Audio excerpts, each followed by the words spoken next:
और हेमंत सोरेन पर ईडी के कसे शिकंजे पर बोलते हुए भाजपा नेता राहुल सिन्हा ने कहा कि दोषी को दंडित किया जाना न्याय संगत है।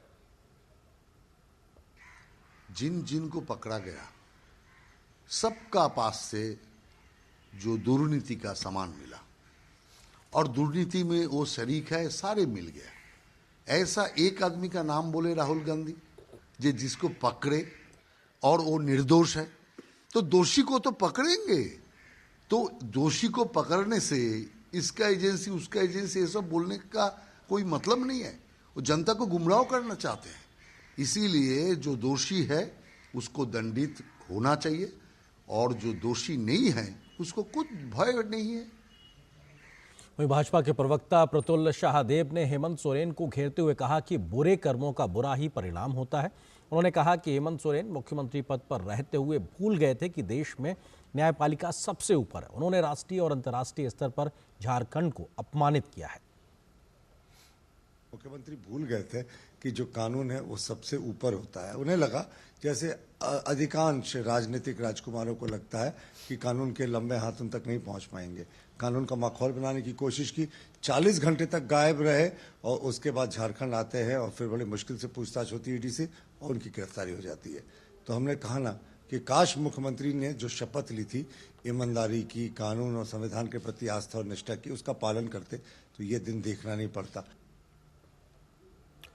और इस वक्त सीधा चलते हैं रांची। हमारे संवाददाता दिवाकर इस वक्त मौजूद है, वहां से तमाम अपडेट लेकर।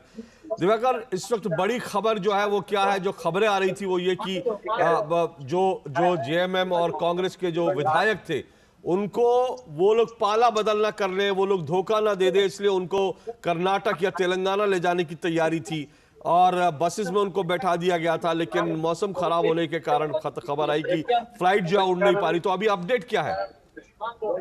देखिए, अभी अपडेट सबसे जो पहला अपडेट ये है कि मुख्यमंत्री हेमंत सोरेन को ईडी कार्यालय से कोर्ट ले जाया गया है और वहां पर ईडी कार्यालय की ओर से उन्हें रिमांड मांगा जा रहा है और उस पर अभी सुनवाई चल रही है। इस बीच हमारे पीछे मैं ये सर्किट हाउस में हूँ और यहाँ पर गहमा गहमी लगातार तेज है। वो दोपहर के बाद एकाएक यहाँ पर गहमा गहमी तेज हो गई थी।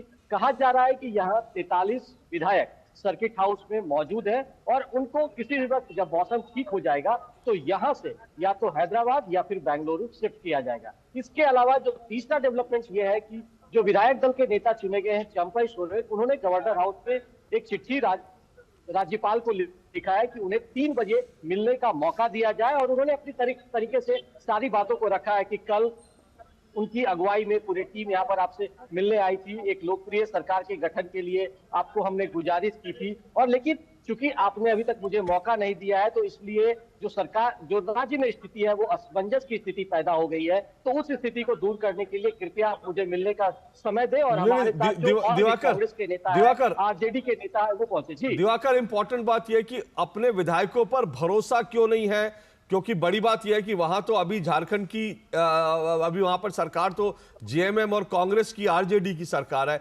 वहां पर भी रांची में उनको क्यों नहीं लग रहा सुरक्षित है? क्यों वो सीधा ले जाना चाहते हैं विधायकों को, फ्लाई करके सीधा कर्नाटक ले जाए या फिर तेलंगाना ले जाए?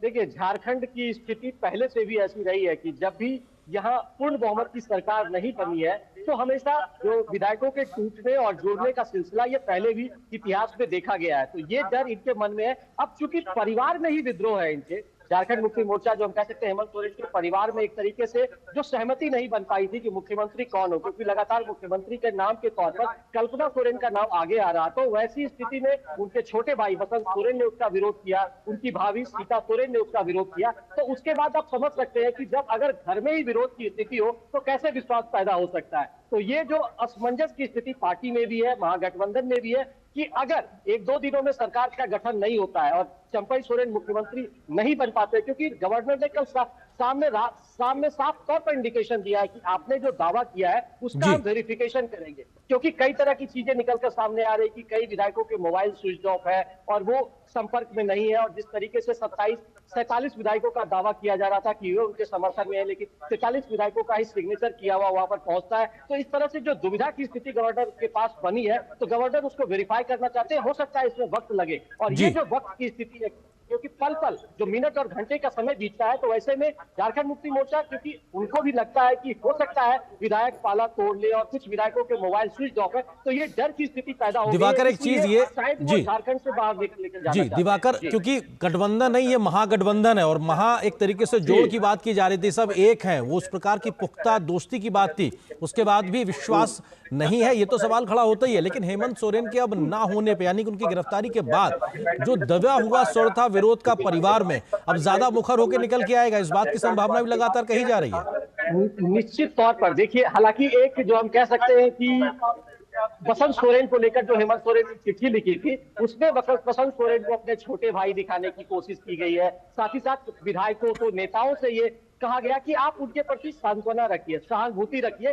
ताकि उनका भी आप ख्याल रखिए। तो एक तरीके से उन्हें अपने खेमे में लाने का प्रयास किया जा रहा है। हालांकि बसंत सोरेन की तरफ से अभी कोई स्टेटमेंट खुलकर नहीं आया है, लेकिन जिस तरीके से पिछले 2 दिनों से खबरें चल रही है और लगातार जो स्थिति बनी हुई है, उनसे संपर्क करने की कोशिश की जा रही है, तो वो खुलकर सामने नहीं आ रहे हैं। तो ऐसे में ये हालात निश्चित तौर पर कहा जा सकता है कि कहीं न कहीं उनमें नाराजगी है, और इस बात का संकेत हेमंत सोरेन को भी है और पार्टी के जो दूसरे नेता है, चाहे वो जी दिवाकर, को विधायक दल का नेता बनाया गया, उनमें इस बात का निश्चित तौर पर एक जो संशय की स्थिति है वो बनी हुई है। इसी की वजह से शायद ये सब एक्टिविटी और ये जो कह सकते हैं कि चार्टर्ड प्लेन को तैयार रखा गया और जी दिवाकर, शिफ्ट करने की जो आशंकाएं व्यक्त की जा रही है, वो सब हो रहा है। जी बिल्कुल अशोक जी, और ये भी कह सकते हैं क्योंकि जिस प्रकार से झारखंड बनने के बाद से एक अस्थिरता जो रही है, और हम लोग केंद्र में बीते 10 वर्षों की स्थिरता को लेकर जो बात कर रहे थे, यही एक अंतर होता है कि आप जब विकास की योजनाओं पे आगे बढ़ पाते हैं और आपके पास गुंजाइश होती है। देखिए, सांसद घूस कांड जो है, सबसे पहले वो शिबू सोरेन जो हेमंत सोरेन के पिता है, उनके ऊपर सबसे पहले